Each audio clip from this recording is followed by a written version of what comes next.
The stage was dark and empty. The curtains had been taken away to the cleaners. It didn't matter to Emilie, though, because at this moment she was trying to believe she was in a grimy alleyway and that she was a 12-year-old boy. Most actors she knew would tell tales of how lost they'd gotten in some of their roles, like they had actually been in that place the script suggested.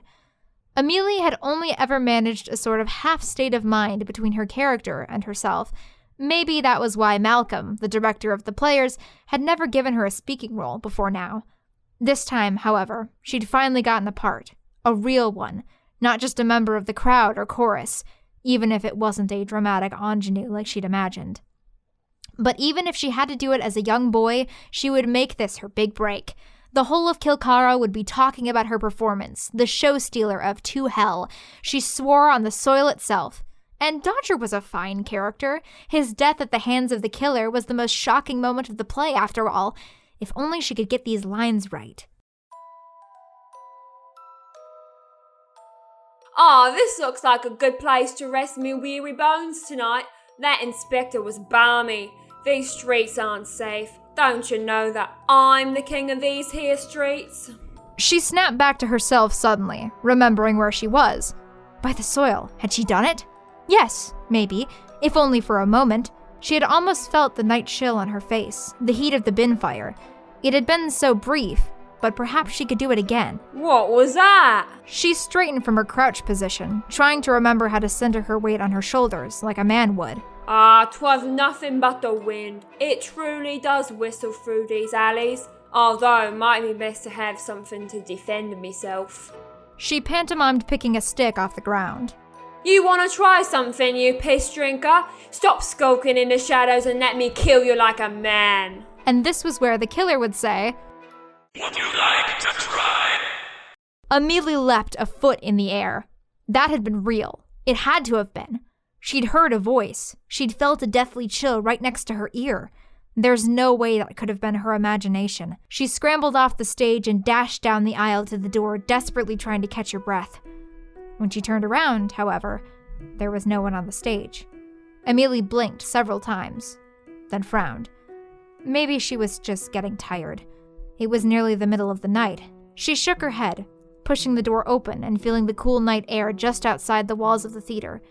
She had been so sure a second ago. But maybe she was just that great of an actress, after all. What in the hell are you looking at? Ida was staring at Tep from across the table. Maybe would have been more subtle in the act, perhaps sneaking glances over a teacup or a book. He'd had many people try to stare at him without being noticed over the years, and it never worked out for them. Maybe that's why Ida wasn't even trying. She just watched him through narrowed eyes, her gaze never wavering. Until he spoke, of course. Then even Ida's infallible stare flickered a little. "I'm trying to figure out what your game is." My game? What's that supposed to mean? I have never seen an Esprit work with humans.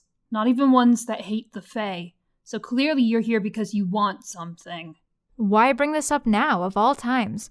Ida had been a part of the Dukhov agency for over 3 months now, even if she'd been gone for half that time. So what was with the sudden interest, or rather suspicion, of him? All of that should have been gone after the sisters had had their little catch-up powwow. Unless, maybe hadn't told Ida about him, had she? About how they'd met. But he didn't express any of this. He simply lifted himself up by his sinuous wings and plopped his entire 3 inches in front of Ida. Well, shit on a stick, I guess you caught me. The truth is, my real goal is to squeeze my entire body between your sister's tits and motorboat to my heart's content. He demonstrated, and Ida looked a little ill. But the tension in her features broke as the corners of her mouth lifted slightly. You're a strange little thing. You know that? Though he opened his mouth to protest, Tep quickly changed his mind when he remembered that she could squash him like an ant whenever she felt like it. I'll take that as a compliment. With impeccable timing, the door leading to the front room swung open, and Maibe strutted in with an especially gregarious grin on her face. "All right, lads, shove those biscuits down your gobs, 'cause we've got ourselves a job." You look happy. Tep's pointed ears shrank backwards. Too happy. With the grin ever widening, Maibe pulled up another chair and plopped down between the two of them. It's at the theatre, the newer one, just a few blocks over. What was its name? The Joyce. The theater. That's a strange place for a monster to be. Apparently, the Joyce has recently become haunted. Okay, great. But why the, display? Maybe he thinks she's an actress. I don't think I am. For the last damn time, women of the night don't count as actors. Former woman of the night. Crossing her arms, Maibe glared down at Tep. And you try acting turned on when a 50-year-old cat comes rolling through that door riddled with gout and who knows what else. You said the theater was haunted? Ida did not want to hear where this conversation was going. Maibe brightened again, nodding emphatically. Aye, props moving on their own, sets falling down, cold spots, the usual sort of poltergeist activity. A ghost? Really? For the love of the soil's green, we've seen more monsters than a naive bar wench on a bad night, and you still refuse to believe in ghosts? There's just no proof in it. There are plenty of creatures that can cheat death, but to come back from it? It's unnatural. We must all return to the earth when it's our time. Maibe's face scrunched up in frustration, but a second later she shook her head and stood up. All right, fine. Let's go to the theatre then, and when it turns out to be a poltergeist, I get to say I told you so. Chuckling, Ida stood as well and shook Maibe's outstretched hand. You've got yourself a deal. Well, all right. You two have fun. Tep waved them away from the table. And, don't bother checking the whiskey cupboard when you get back, 'cause it's all gonna be gone. Oh no! Maibe grinned maliciously, scooping him up and bringing him to her face. You're coming with us. I'm going to show you just how well I can act. The two sisters locked up the office and began the short walk to the theater. Despite it being a cool morning, Maibe's cheeks turned bright red, for even from inside his pouch at her belt, she could hear Tep laughing all the way. It all started about a week ago. The director, who had introduced himself only as Malcolm, confessed with a heavy sigh.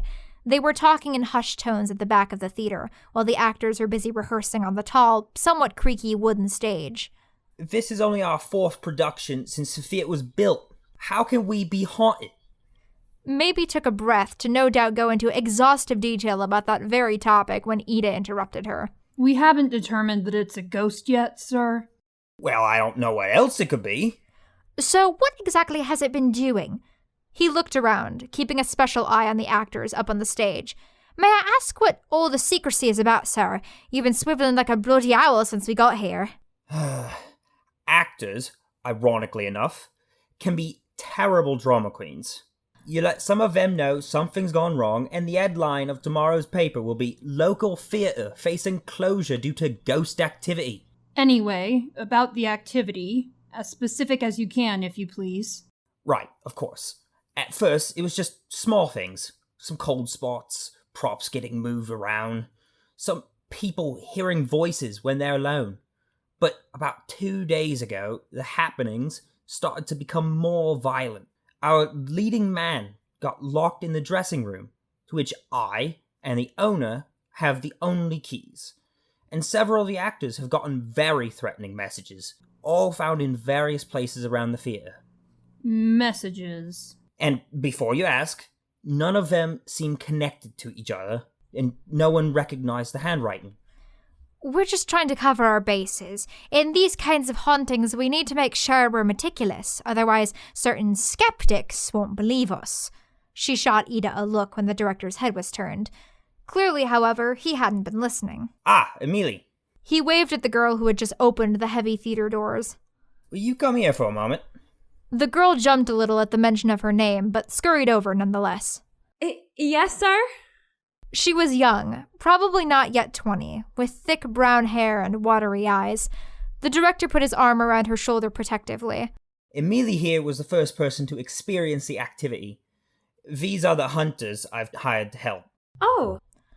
The girl blushed and curtsied a little. Good day. Could you maybe tell us what it was you saw, love? Emilie swallowed, trying to collect her thoughts. Well, I didn't really see anything, but, it happened while I was practicing alone at night, after everyone else had gone home. I remember it was very late because they'd taken the curtains away for cleaning, and I thought the stage looked very odd without them. You see, I play Dodger, the killer's final victim. It's my first big part, so I wanted to make sure I got it right. Go on. Well, anyway, I'm saying my lines, and then right when the killer is supposed to off me, I heard someone whisper his line in my ear with this ice-cold breath. But when I turned, nobody was there. Seeing that the sisters had both become somewhat lost in thought and that Emilie was getting anxious as they stared at her, Malcolm cleared his throat and ushered her off. Thank you, love. Now, go practice with the rest of the cast, alright? I think they're waiting for you. She nodded and tottered down to the stage as the sisters continued to question the director. They didn't get all that far, however, because not a minute later, there was a scream. As the three turned to the stage, two of the huge sandbags crashed downward with a thump and a creak of the floor, right where Emilie had been standing just a second before. What happened? McCallie, what the hell's going on back there? He's not back there! No one is! Maibe swung around to glare at Ida, a ridiculous grin on her face. Now do you believe me? The theater was in utter chaos. Actors were scrambling to and fro, the crew was attempting to figure out exactly what happened, and Maibe and the director were trying to reestablish order. In the midst of it all, Ida was thinking, her mouth drawn tight, her eyebrows low and furrowed. As she did so, a small creature fluttered up and hid between the tresses of her long, ashen hair, lest it cause even more chaos than was already afoot. What you doing? Thinking. What are you doing out of your case? She could hear him waving her off. With everything else, no one will even toss me a second glance. I'm more interested in what's got you making an actual fucking facial expression. It's just... It can't be a ghost. There's no way. After everything I've seen, I have never found any evidence of ghosts. Well, if it's not a ghost, then what is it? Sure as hell looks like a ghost to me. It wasn't an accusatory tone he took. Rather, it seemed more like he was trying to guide her thoughts. Strange for him. Ida shook herself. Focus.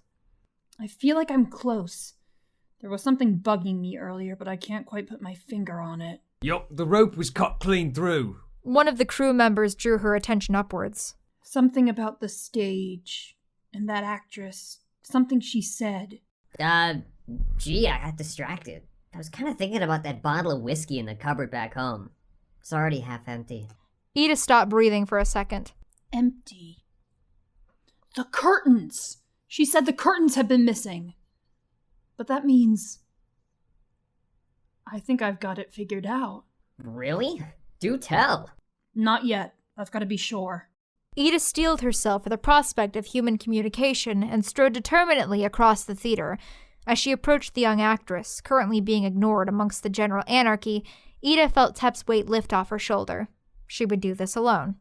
Excuse me, Miss Emilie, I need to ask you a few more questions, preferably away from the stage.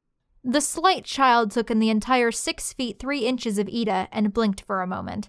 Aye, of course. We'll take the back door if you think it'll help. What you tell me may be incredibly important. Ida nodded, following behind the actress as she headed through the cramped backstage and through a side door. The air out here was city air, of course, with its usual buzz of activity and miscellaneous smells, though there was always something a little more subdued about it on Sunday afternoons. From the balcony, the city of Kilcara stretched out tendrils into the plains beyond. Cobble streets zigzagged between the somewhat disparate buildings. Stone, brick, every style and class was represented somewhere. There were even 1 or 2 thatched roofs left in the old part of the city. Ida had never liked it. Too much smoke. And the small clusters of trees here and there on the horizon were all that was left of the once deep forest, the lumber that Kilcara had built itself with. You wanted to talk? Emilie seemed somewhat in awe. Ida supposed she did look strange, even more so out in the bright sunlight. Sometimes it was so easy to forget. She cleared her throat. That night you were practicing in the theater. You said there were no curtains, correct? Aye, they'd been taken to the cleaners. But what's that? And you ran through the scene, line for line. Said it all out loud? I was trying to get into character, miss. The girl shrank a little under the interrogation. I wanted my big defeat to be right, so I was trying to, embody the character. And the scene. How does the scene go? Well, Dodger brags that he could stand up to anyone, and then the killer comes and, well, dramatic irony ensues. I don't know what that means. He kills him. Turning away, Ida thought for a moment. She was almost positive now that her theory was correct. She wished it wasn't. This was going to be a bitch and a half to take care of. Shit. Ida turned to leave. Excuse me. Emilie shrunk back as Ida glanced her way again. Why all the questions about that night?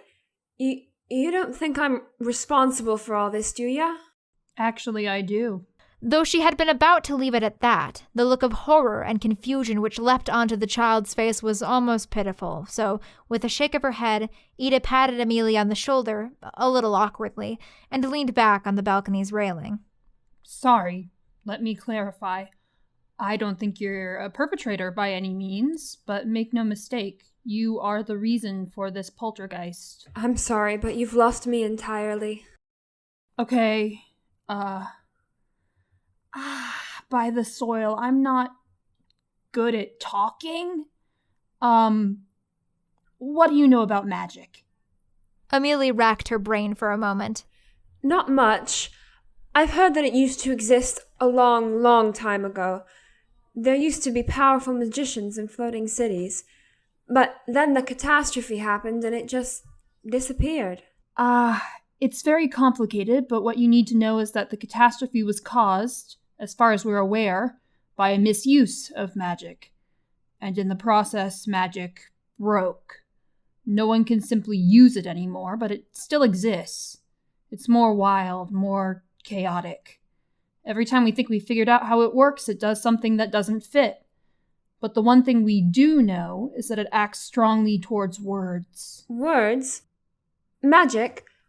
What does all this have to do with our poltergeist? You see, there's a reason that curtains are always used on a stage. They act as a, metaphorical barrier, a separation between the real world and the story on stage. But the night I was practicing, there were no curtains. Exactly.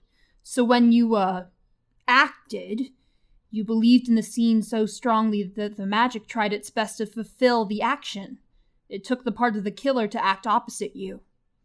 As Ida kept talking, however, Emilie's eyes darkened. But if it's trying to act out the scene, then that means...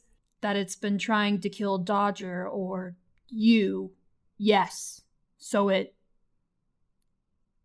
Oh. Ida realized her words only after tears began to well up in the girl's eyes. I should have been, a little more tactful with that. Does this mean I'm going to die? No. I mean, that's how the magic works, so usually it'd be yes, but... What my sister means to say is that you're not going to die because we are going to stop it before it's got the chance. Ida breathed a sigh of relief as Maibe appeared in the doorway. But how? The girl wrung her hands together, her face very red. Ida felt like an idiot. This poor child didn't need to be any more scared, and yet she just had to open her stupid mouth. "'Cause we're hunters, love." Maibe brought Emilie in for a warm hug. "That's her job. Now, as far as we're aware, nothing's happened outside of the theater, right?" Emilie nodded, sniffling. "All right. It probably won't stay that way forever. The magic will only get stronger the longer that scene is unfinished, but for now, I want you to get out of the theater, go home, and get some rest, aye?" But what about... "I will talk to the director for you. Don't worry your wee head about it." Thank you. The girl wiped away the few tears that had begun to smear her stage makeup. With a pat on the head from Maibe, she turned and made her way back through the building and out of sight, but not before turning back to Ida and giving a quick wave. "And get someone to walk you home!" Maibe turned back to Ida, a sheepish look appearing on her face. "So, I guess you were right this time." Point goes to Ida. Score stands at 4-3 in favor of Ida. "It's not a competition." Maibe crossed her arms. You wouldn't be saying that if you were winning. Though she looked about ready to smack him, Maibe ignored the imp and smiled glumly at her sister. And here I was hoping I'd finally get to see a real ghost. I told you, ghosts don't exist. Just because you don't believe in them doesn't mean they're not real. Maibe pointed dramatically at Ida. Someday you're going to eat those words. Ida laughed. We'll see. For now, though, we've got a promise to keep. Not to worry. It'll still need a little refining, but I think I've got a plan all worked out. The director was not happy. Wait, are you telling me that you want me to change the entire ending of the play? He, Maibe, Ida, and Tasha Rornikov, the foreign playwright all the way from Circa, were all sitting in the green room below the stage. Disappointingly, the room was not green at all, but a rather dull shade of off-white. Like I just explained, the only way to stop the magic's rampage is to nullify its mission. If Dodger is saved in the play, then it has no reason to try to kill his actress. But Dodger's death is the entire climax of the play. Without it, the tension withers like leaves in winter. It'll never work. We'll be left out of the theater. My reputation in this country will be ruined. I'll never get the play off the ground again. Ida's eyes grew very dark, very quickly. Frankly, I don't give an arse about your reputation. Would you sacrifice the life of an innocent girl just to save your bloody reputation? The playwright paused, actually seeming to consider the proposition, before she sighed and ducked her head sheepishly. No, you're right, of course. I've had to make more drastic changes before. I will make it work somehow. Please do. For the theatre's sake. Then there's one more matter to attend to. The magic will get stronger and more desperate when the scene itself is being acted out. One of us should be on that stage, to protect the girl in case something should go wrong, and it just so happens that we have a relatively seasoned actress among us. You're right. I think Miss Ida would be perfect for the role we have in mind. For the inspector? It might just be perfect. She's strong and silent, just like the character. As Maibe sputtered under her breath, Ida was looking a little queasy. Of course, in the end, she had to accept the role. Tep somehow managed to hang on until they were just out of earshot of the two, then began laughing hysterically as Maibe's cheeks grew bright red. Up on the catwalk above the stage, her legs dangling over the edge, Maibe was sulking. Below her, the actors were warming up, and the director was running through some final notes with Ida, who looked even paler than usual. That could have been me down there, Maibe sighed in Tep's general direction. Getting yelled at for not doing everything exactly the way the director wants it, sweating under the lights in a thick costume. Tep, sitting on the railing's middle crossbar, scrunched his face into a strange expression as he attempted to get his mouth around a sweet that was nearly as big as his head. Why do you want to be an actress so badly again? You silly bugger, all that stuff's part of the fun of it. And where'd you get that sweet, anyway? Wouldn't you like to know? Yes, I would. Tep lifted his head to the sky, quite proud of himself. Swiped it from a bowl in the women's dressing room. And I'm sure that's all you went in there for. Of course, and I'm appalled you could possibly think otherwise. Maibe chuckled, though a little half-heartedly. Hey, just be happy you're doing something in this plan. All I'm doing's sitting on my ass and giving myself a sugar hangover. Yeah, extra set of eyes is a really important job. Well, I guess you can't get the glory every time. I'll just be happy to see Ida out of that get-up. I think it might be about 20 sizes too small. They tried to squeeze her into a damn kid's costume by the looks of it. The two of them had a good laugh up there on the catwalk, trying to defy the tension that was slowly building on the stage below. Emilie stood in the wings, just off the darkened stage. It was cold. She had been shivering all night, though no one else seemed bothered. The thing, the magic, the killer, it was watching her. She had felt it breathing on her neck the entire night, like it knew its moment was coming. This part was scary.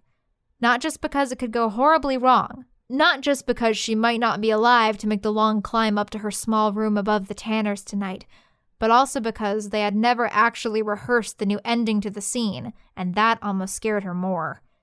Ida had explained it all earlier. In order to make this new ending real to it, we need to make a lot of people believe in it, so that it can't deny its new reality. Rehearsing will just make it angry. So here they were, opening night, never actually having practiced the ending to the damn play. Emilie felt sick to her stomach. There were far too many variables for her liking. And yet, it was here. The lights were low, the audience hushed in anticipation. It was time for her big scene. She sent out a little prayer to the soil that it would not be her last. Ah! She stumbled out onto the stage in her brown tatters. This looks like a good place to rest me weary bones tonight. The tension from the audience was palpable, but there was something more there. She could feel it in her bones. It was like the killer really was here, watching her, like she really was a street urchin alone on a cold autumn night. That inspector was absolutely balmy. These streets aren't safe. Don't you know that I'm the king of these here streets? From behind, she heard an eerie banging and nearly jumped a foot in the air. The audience probably thought she was an amazing actress. Maybe someday she'd be this skilled, but right now she was just scared out of her mind, plain and simple. What was that? She remembered that she had to actually talk after a second, but that she also had to calm down. Ah, 'twas nothing but the wind. Emilie had to continue, had to keep saying her lines, even though each one was bringing her a word closer to when Dodger was supposed to die, and to think she'd wished for a dramatic death scene. It truly does whistle in these alleys. Sweat was beginning to form on her brow. She was hoping the audience would read it as false confidence. Although it might be best having something to defend myself. She could feel it now, growing closer and closer. There was an odd tinkle on the back of her neck and a metallic taste in the air, but still onward she marched like a soldier to a battle he knows he's doomed to lose. She didn't want to come home in a box. You want to try something, you piss drinker? The stick she wielded shook horribly in her hand. Stop skulking in the shadows and let me kill you like a man! Here it was. This was the moment. She could hear the audience, men, women, even a few children, gasp in awe at something behind her. But she couldn't bring herself to look. With a light blue glow at the corner of her vision, she could feel the breath on her neck like ice. Would you like to try? The anger, the hunger of the thing nearly brought her to her knees. Right now, this thing existed with only one goal in the whole universe: to end her life. Emilie groaned. The moment hung in the air for centuries. Freeze, or I take your head. There was an audible gasp from the audience as the inspector, tonight played by an incredibly tall woman with stark white hair, emerged from the shadows off stage right. The killer froze for a moment, its surface rippling and crackling in confusion. It looked at Ida, waiting. It looks like I arrived just in time. Emilie tried her hardest to suppress a groan. That was the flattest delivery she had ever heard. If she'd auditioned for the company with a performance like that, she'd be laughed right out of the country all the way to the wastes. Peeking over at the audience, it was clear that they were not buying the performance either. A woman in the front audibly yawned. But more importantly, the killer wasn't buying the change. It didn't scoff, or grin, or even acknowledge Ida's presence in the slightest. It simply turned back towards Emilie, the inspector, already forgotten. Freeze, criminal! Ida was really struggling now with the crowd's eyes on her. Of course, the killer didn't listen. It just kept coming. Emilie did as they had told her. Don't move. Don't react. Any denial of its reality will help. Yet at this very moment, her heart was beating clear out of her chest. I said freeze! Ida stepped in between the killer and Emilie, swinging her sword, but it batted her swing aside like it was nothing. Ida flew across the stage, and now there was nothing to stop it. No, please! But the killer was too strong now. It had to fulfill its narrative, the one she had created. It had to kill her. Miss Inspector! Suddenly, there came a new voice from offstage right, and everyone, including the killer, froze. The other hunter, Maibe, barreled onto the stage, her orange curls bouncing as she sucked in great breaths of air, almost like she'd been running a long distance, even though the backstage was incredibly small. Ida blinked, clearly at a loss for what to do with this new development. But Emilie hadn't taken Malcolm's improvisation seminar 3 times for nothing. It is awfully hard to see in the dark, but I think it's the lieutenant. She winked meaningfully in Ida's direction. Of course! I can see her now! Ida finally caught on. Inspector! I've been looking everywhere for you! You great lump! You've forgotten your handcuffs! How are you supposed to catch a criminal without them?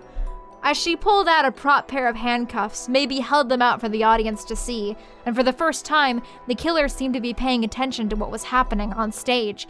Its eyes followed the handcuffs nervously. Ida's questionable believability had taken the audience out of the experience, but Maibe had drawn them right back in. They believed in the handcuffs, and now so did it. It began to back away. As Maibe tossed Ida the handcuffs, the taller woman raised her sword once more, and though the killer prepared to defend itself with its large knife, it didn't stand a chance. With one swing, Ida knocked it from its hands, and in one fluid motion, she moved behind it and had both of its wrists handcuffed. It struggled, howling with sounds that no human could produce, but it was muffled by the applause of the crowd. The three held their poses until the curtain came down. The instant the velvet sheets met, the killer vanished so completely that it seemed as if it had never been there. The space, the reality that the stage created was gone, and so too was the magic. It would only be later, when she thought about it, that Emilie realized that the only prop handcuffs the company possessed had been locked away in storage during the time of the performance. One last bit of magic that she'd never get to ask them about. I don't know. It seems sort of abrupt at the end, the way they just cut the killer. As they left the theater, two of the patrons discussed the play. Oh no, seemed like he hardly killed anyone at all. The sisters Dukhov stood outside the theater, at the bottom of the stone brick steps, chuckling as they heard the commentary. After thanking them profusely again, tears streaming down her face, Emilie had left to hear the director's notes, so now it was just the two, or three of them. Well, sis, I must admit, this one's all on you. Here I was howling that you couldn't have an open mind when I was the one with my head up me arse the whole time. Thanks, but even though it wasn't a ghost this time, next time it might be. You don't really believe that. Not really. Ida looked down, a small, embarrassed smile crossing her face. But I could always be wrong. Well, anyway, you saved my bacon, so thanks. What are sisters for? By this point, the sun had long since set, and that strange hour of twilight was falling upon the smoky city. Yawning, Ida stretched and stood. Well, I'm beat. I'm gonna head back. You coming? In a few minutes. Go on then, I'll catch up with you. By this point, the crowd emerging from the theater had first become a stream, and then a trickle. Tep flew out of his pouch and plopped next to Maibe on the brick wall in front of the doors. After only a minute, Maibe realized something was wrong. You all right, Half-Pint? I don't think I ever heard you shut your yap for this long. Look, I take it back, okay? He somehow seemed an even brighter shade of red than usual. Pardon? You are a good actress. If you hadn't stepped in just then, that kid would have been a pile of guts on the stage. You made that audience believe what was happening, so guess you proved your damn point. Maibe laughed then, loudly, throwing her head back, and Tep jumped a little. Oh, you silly thing! I didn't give a leprechaun's backside about what the audience thought. Well then, why'd you make such a big stink about it? Maibe turned to him. Because I care what you think. And Ida, of course, but I wanted you to see it. Tep was really glad that he was already red for once. Why? I'm just a little thing in your pocket. A very judgmental little thing, and I don't need that kind of negativity in my life. She grinned impishly. You know what? I take it all back. Nuh-uh, it's far too late now. I'll remember those words forever and ever. Maibe's laugh and Tep's protests carried out long and far, twisting through Kilcara's many streets and alleys. For the night, they could rest, but soon those streets would bring out another adventure for them. Hopefully sooner rather than later, so that they could all continue their slightly worrying whiskey habit. But if not forever, at least they would all be able to drink in peace tonight.